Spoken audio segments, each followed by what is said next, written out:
Right, so shall we have a look at the separation issue? Yeah. And look at, with each one of you, actually what you're doing at the moment, and then comparing notes, okay? So what if we do it the same order? Start with Joy again. What, at the moment, what is the situation for leaving Rocky alone? Not doing very well, leaving him alone. We try and kind of, one of us will leave, kind of like say back soon, and then we'll try and leave the front door and then come back. We've not properly managed. He's quite happy to kind of like go outside and have a chew on his own, so he's definitely got better with that. But in terms of actually leaving him for kind of longer periods of time, definitely he immediately cries. Okay, so we need to just go over again what would probably be the gradual process. Very likely you're leaping from step 1 to step 5, if you like. What about you, Shelley? What's the situation? Oh, shall we have Shelley? Are you there? No, she's not. Let's have Rachel. Okay. Tell us what. I'm here. Let Rachel go first. Okay. Sorry, you disappeared.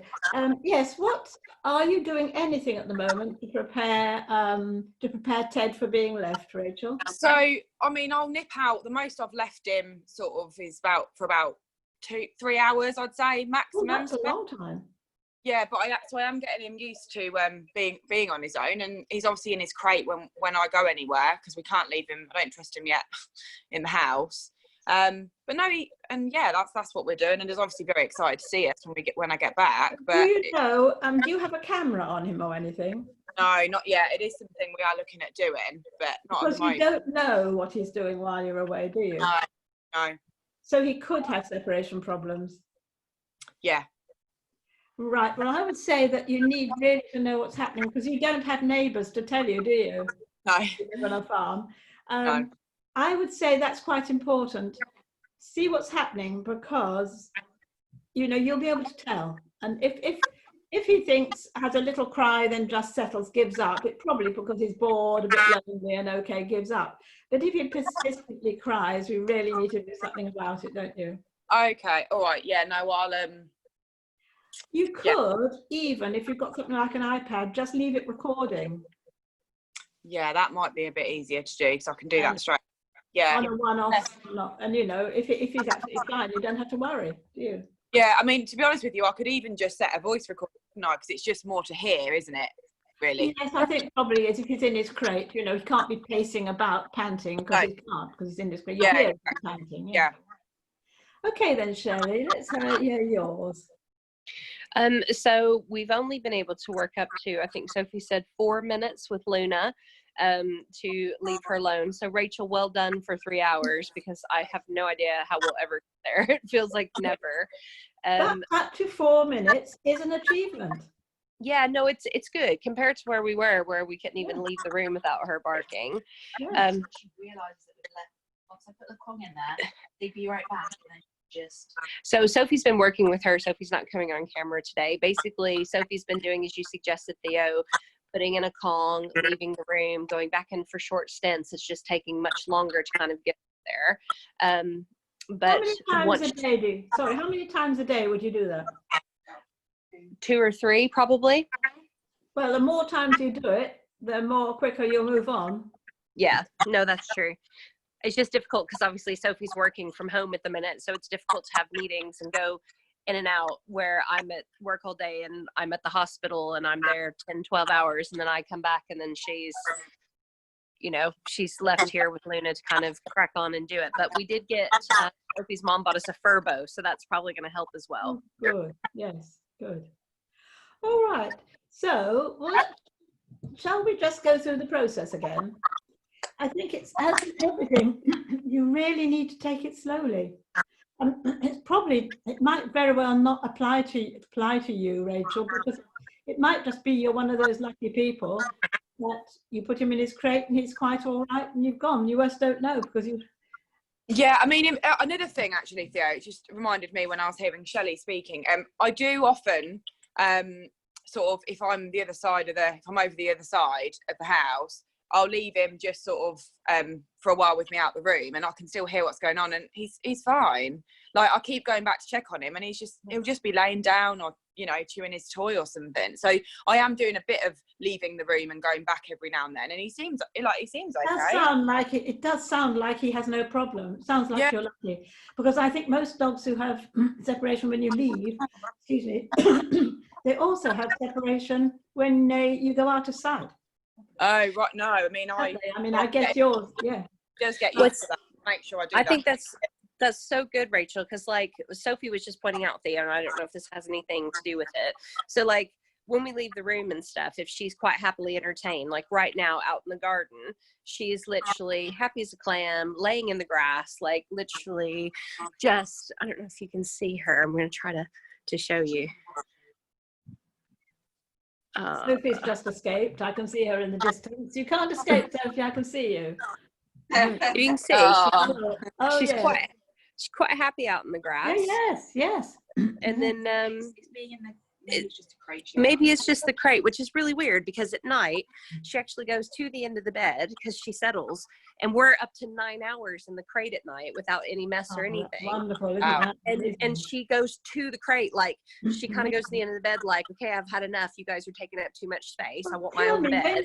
When you go out, is it the same crate you put her in your bedroom? No, it's a different crate. So we've got a crate on each floor of the house because we're trying it out across all the floors.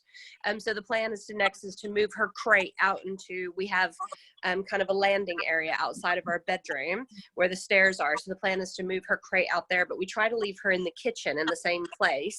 But she'll frequently take herself into her crate with no problem. I just don't understand why we can't leave her, because like as soon as we leave, like 4 or 5 minutes, and she goes mental.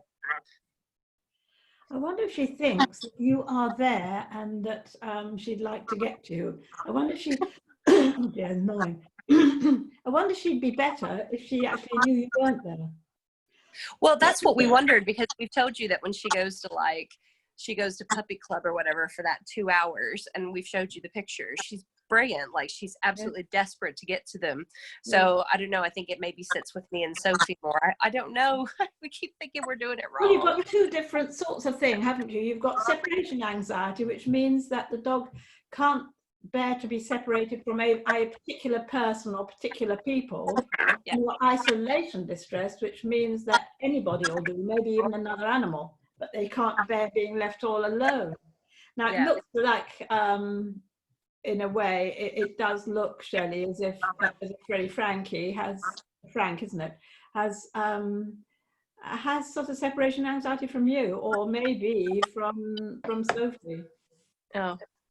Sophie just pointed at me that Luna is that she's separating from me because I'm the one that leaves the house. Well, I tell you what, why not have a week of doing this? Of Sophie, I know it's difficult because she's working, but maybe she can go somewhere very quietly so that Frankie can't hear her, and let Sophie do a lot of departures, leaving you there. Because if it looks like Sophie's the one that's causing the problem, sorry, Sophie, it might be that it's not being all alone that's the problem. I totally agree, Theo. It has nothing to do with me. It's totally Sophie, as well as I'm sure that it's the other girls' partners as well. So it's not our problem, is it, ladies? Well, how about trying that for a bit, if Sophie can, while you are at home, taking herself off perhaps to do some work in the bedroom, where maybe Frank, is it Frank or Frankie? No, it's Luna. Oh, okay. Well, Luna, I'm getting the wrong people, Mother. You're getting the wrong way. There was I wrote it down. Yes, where Luna, you know, doesn't know, can't hear her, because it'll be quite a long way away, won't it? Yeah, I mean, if she goes all the way up to the 3rd floor, I doubt that she'll be able to hear her. So we'll try that. We'll give it a go, Theo. I think give it a go. Get her to go for very short periods and then get them slowly longer. And do the same thing, so you're not creeping out on her. I just don't like the idea of sneaking off, because then the dog suddenly realizes, oh, where they've gone, they sneaked out. Then it's going to be all the time thinking, they're not going to sneak out on me. I think the puppy needs to be told. I mean, I think when you go out for work, there's going to be a ritual. They'll know, and they'll probably just settle once they know that's for real. Whereas at the moment, the problem is that there's no ritual. You've got to build one. Either that or I'm going to take her to Rachel's house so Luna can learn from her dog. Oh, Ted has his flaws. A few weeks ago, I was at my wit's end and I had to ring Theo because his biting was just out of control in his toilet. So we have different areas. Everybody does. I think, you're just lucky in some things and unlucky in others. Yeah, I think that's the way to go. It's nice actually to know that there is one thing that he's doing all right at, because everything else is terrible. Well, you can boast about that, can't you? Just to say, Theo, we got the wood that you recommended for Luna, with the biting, and because we were having some trouble with the puppy teeth, because the struggle is real, ladies. They are sharp. I have wounds all over me now, and I have really good skin, so I'm really sad.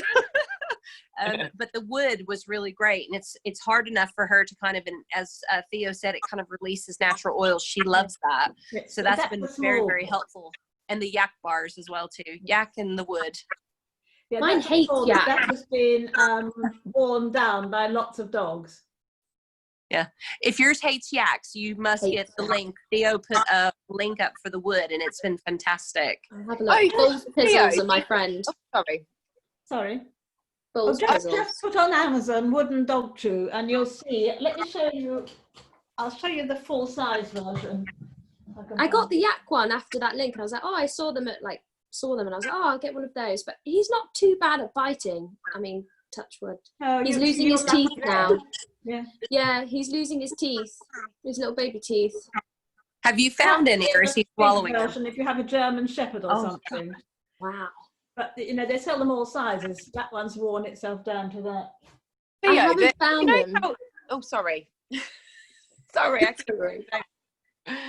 Actually, Rachel, finish what you were saying, because I think you're in the middle of something. Then we go to Joy. No, I was just going to say, the yak toys that you mentioned, Theo. I went into Pets at Home, when I had to go and buy lots of things when I was, and she said to me that he's too young for a yak toy. She said, people will say that about all chews.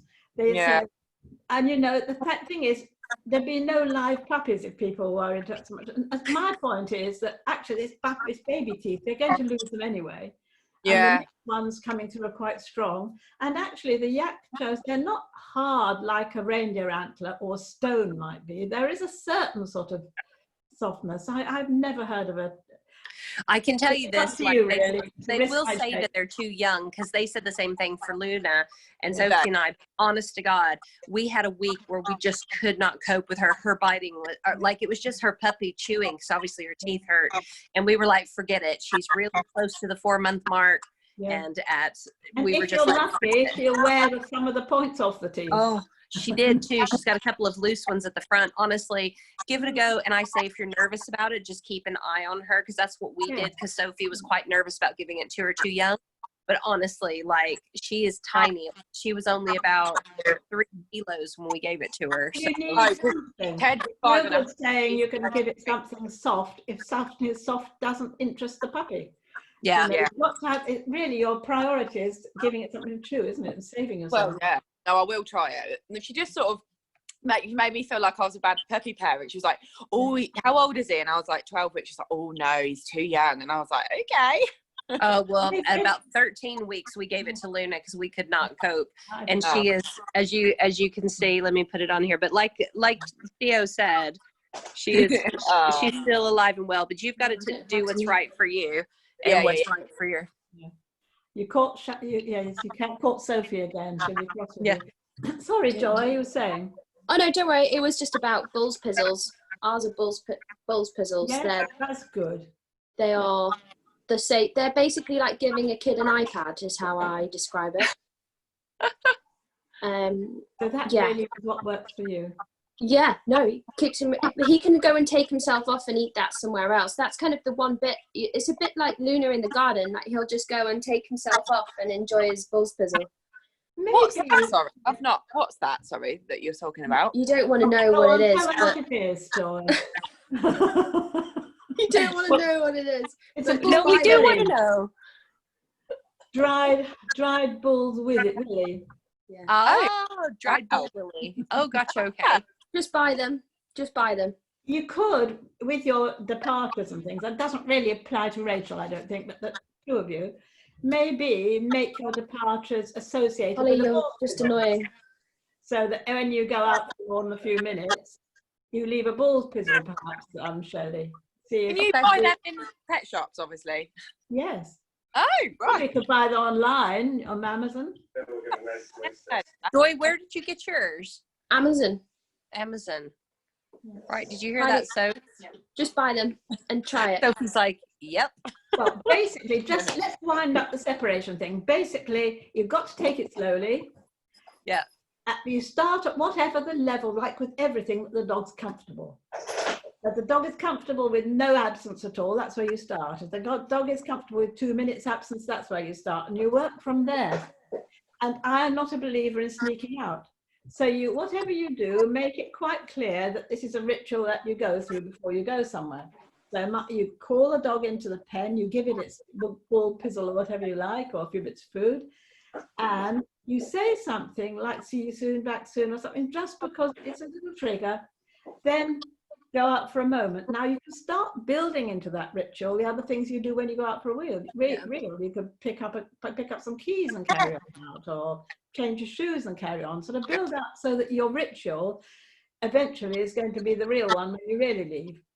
And then you just build up the time that you're away for. In Shelley's case, I suspect it's attachment specifically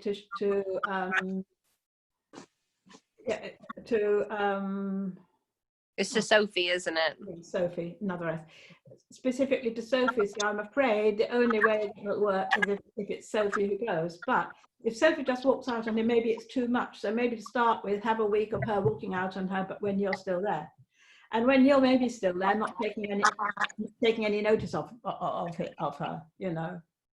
I have one question. I have a feeling he would be fine for a longer period, because at the moment we say go down and leave him in his crate and we go like brush our teeth or whatever in the evening, and kind of start with that. But I think he would be fine for longer if we gave him, I don't know, like either a Kong or a chew for the first few minutes. But I don't know if that's like a bad habit, that every time you leave you have to give him something to kind of occupy himself. You would. I think for now, until he's really happy with it, you would. You need to associate all leavings with something very positive. Okay. Another thing you need to build into it as quickly as possible is the sound of the door closing, the front door. Even if you can turn it and then you come straight back in again. One thing I was going to show you, this book is the sort of Bible. Is that back to front to you? No. That's like the Bible for Sophie's a book called Don't Leave Me. It goes into real detail. It's really worth having. It's by Nicole Wilde. Can you share that, Theo, afterwards? Yes, I will. Yeah, I will. Thank you. Okay. Shall we have a quick chat about walking? All right. I know all these things are so individual, really, that the separation things. So one size doesn't fit all. But I think you just have to be aware that it's going to take a long time often, unless you're lucky, like Rachel. Yes, like Rachel. Right. So maybe the walking things, and I would start before the puppies, like when the puppy is 8 weeks old or 9 weeks old. I'd probably be starting then. And you know, puppies, when they're that age, they tend to walk around with you anyway. Wherever you go, they tend to come, don't they? So I would start walking around the house and the garden, not when the puppy's wildly excited. And puppy will probably come, but if not, puppy goes off in the other direction, have a sniff or something. I let him have a little sniff. He's off lead, no lead. Then I will sort of pat my leg, sort of come, or another little sound, which really makes puppy stay with you. If you go a bit like a mother duck, you know, and puppy will come back to your leg and you carry on walking, and puppy goes off in another direction. You encourage puppy back to beside you again, and you keep doing that. And then when puppy is walking nicely beside you, get a bit of food and put it on the ground or in the puppy's mouth, but don't hold the food in your hand, because you are not taking puppy for. A lot of people train their puppies by having food in their hand, and all the dog's doing is got his nose on your hand on the bit of food, following the food, and it's not learning anything. So if you walk about and you let the puppy have a certain amount of freedom, but every now and then call him back and carry on walking. If you're turning a corner, encouraging, come on, we're going around here, or make the noise, you will find that you can walk all around the place and puppy will stay walking near you with the occasional little wander off for a sniff somewhere. When he's walking nicely, as I say, reward him with a bit of food, which you don't carry in your hand.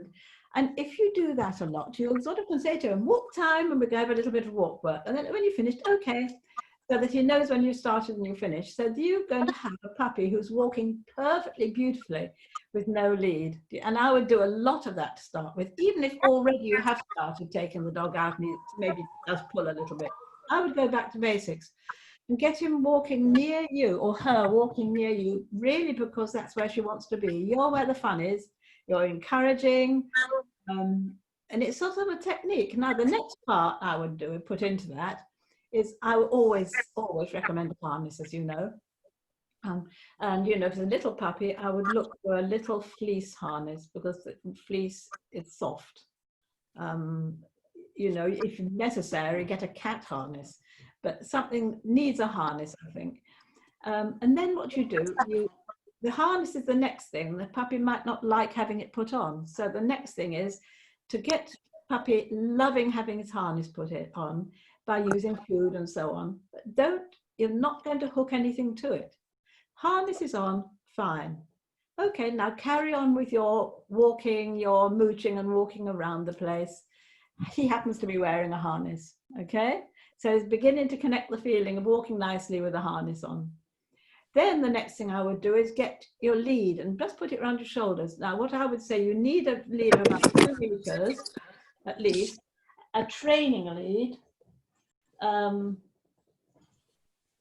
It's sort of thin stuff like that. You don't want a heavy lead. Training lead has a hook both ends, so that means you can actually, and hook loops in the middle, so you can alter the length. But get a nice loose lead. Okay, so now what you're doing, you'll have your walking sessions around your house and your garden with puppy walking nicely by you, maybe going off and doing his own thing for a minute, which is fine. Then you call him back again and on you go. And he's got his harness on. Now when you're halfway through one of those and he's doing nice and calm and he's let back by you, you reward him, give him the food and just hook the lead on. All right, and now carry on doing what you're doing, but now he's got the lead attached. Make sure there is absolutely no tension in the lead. So you need it loose, all right? And I would probably put the lead on for a very short while, for about 10 seconds, and take it off again, because puppy will then start thinking the lead's a plaything, all right? And you can do that from there, because before you ever go out, what you've got is a puppy who can walk beautifully on lead, loose lead walking anywhere you like is going lovely, okay? But once you get out, then another thing kicks in, and that is a puppy's emotions.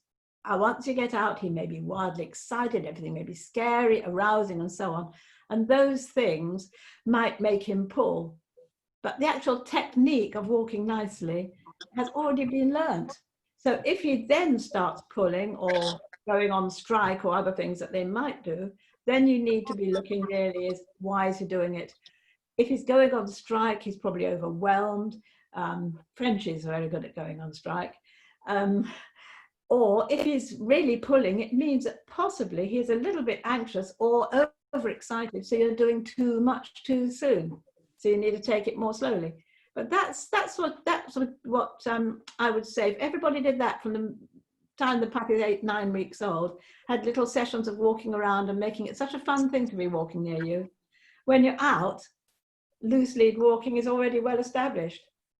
And that seems to work. And then when you are out, just like you are at home, you'll be walking around, changing directions, zigzags, going backwards and forwards, especially in the house because you haven't got much room, and then outside maybe. Then when you actually start doing it out in the road, you do the same thing. You don't go from A to B. You start, you go a few steps, maybe cross the road, do a few steps, maybe come back again, maybe turn around, so that your walking is all about walking near you, not getting somewhere. And enjoying the walk, sniffing and so on. Okay. So I'll record that also for people who have maybe just got their puppies, but maybe a bit. Are you having trouble with walking?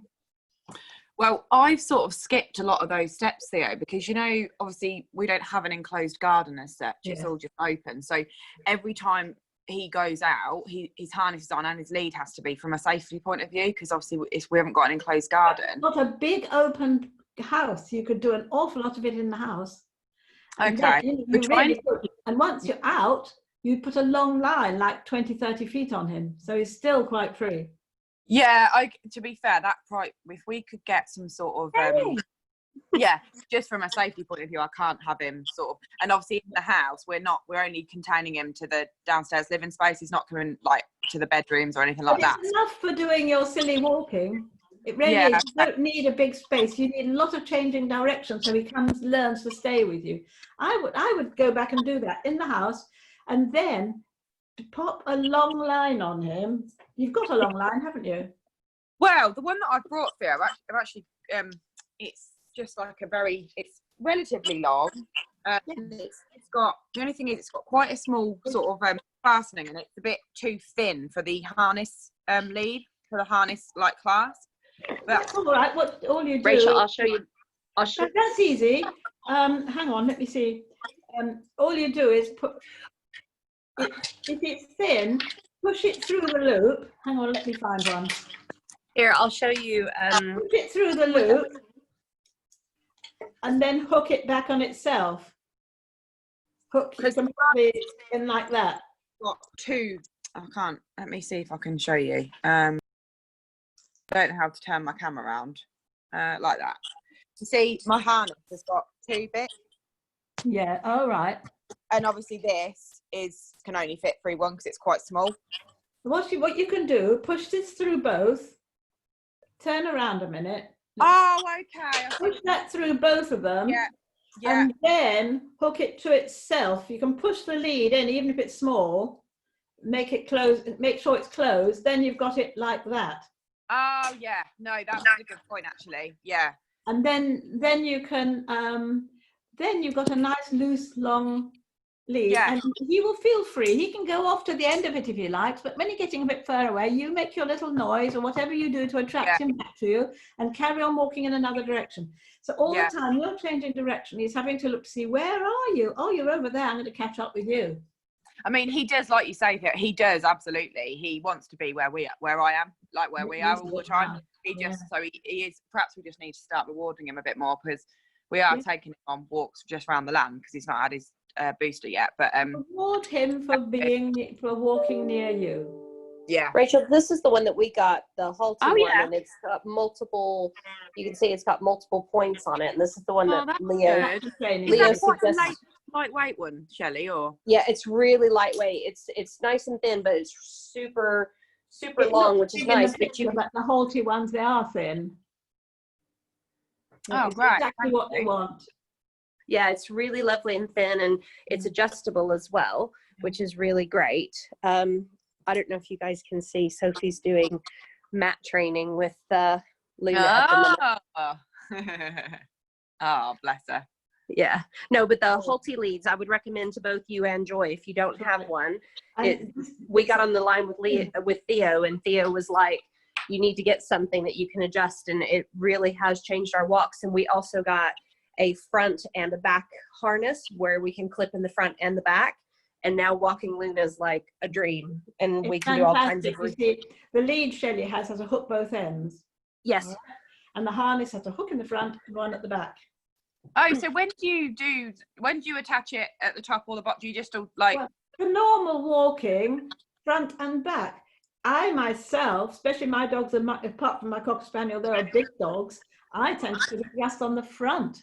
So if there is any chance something did think that, oh, there's a cat, I'm going to go, because the ring's on the front, it turns their body around, you know, and they don't get pulled over. The problem is with Ted, he just eats the lead. So I put it in front of his, he'll just chew it. Well, you might not if you get the walking right first, but the other thing you can do, I might have said this to you, is get a thin, very lightweight puppy lead.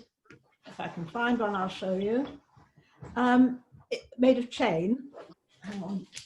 I'm sure I've got one here. I'll show you. This is all my kit I take out to Theo's bag of tricks. This I take out to my consultations. What kind of dogs do you guys have, by the way, Joy and Rachel? What do you have? Cocker Spaniel. He's 5 months Oh. now. He's actually just Oh. woke up, haven't you? Yeah, also a Cocker Spaniel. Yeah. Oh, both oh, lovely. I'll just show you Ted, because he's looking quite angelic at the minute, which is not. Come say hi. Oh, look at his face. Oh, he's so cute. Yeah, the one I child. can't find it. Can't find Let's it. see is yours awake? Yeah, he just woke up. Oh, Yes, say well, hi. just the one last tip for the puppy chewing the lead is you get a very, oh look, wonderful. Get a very thin Excuse puppy me. chain lead, a very light one. They usually have a leather Yeah. handle. Cut the handle off. Yeah, So probably. you've got a ring one end and the hook the other.